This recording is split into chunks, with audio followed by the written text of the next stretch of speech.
Okay, so another one of our funky videos. Right now, we have out of its complete instrument panel here, because they couldn't even get the darn... Well, that's right. So this speedometer came in with a complaint of the needle not accurately depicting miles per hour and flipping all over the place. And we did an examination of it because apparently the movement on this particular 1998 Maranello is no longer available. Let's show them what we found. Visual inspection. You want to point to it? So it's hard to see on this video, I'm sure, but this solder terminal right there is cracked all the way through. Yeah, so that terminal is plunging in and out of the circuit board. So go ahead and turn it on, or hook it up and turn it on, and we'll show.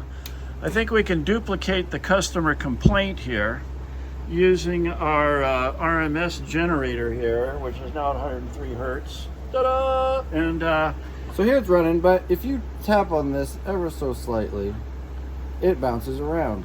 Yeah, because that connection's bad. That solder joint is coming apart. All right, so we're gonna fix that. Okay, are you going to fix it right now in front of me? Sure. All right.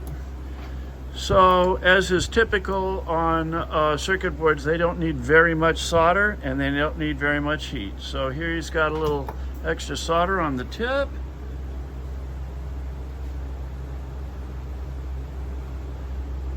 Going to flow out. Oh, yeah. Started to right there.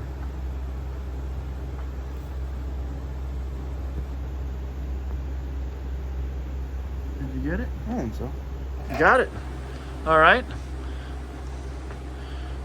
Okay, so now power on. Hook it up.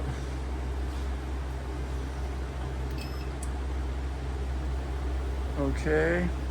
Well, we don't know if it's fixed, or really, do we? We don't really know if it's fixed or not. So well, it's not bouncing around. All right. Well, can you increase the RMS? Aha! Look, we're just sitting here, and already we're going nearly 80 miles an hour. And I'm wiggling this much more than I was before, and it's not moving. Yeah. All right. So once again, bad solder joint. Don't you wish all were repairs like this? Thank you for watching.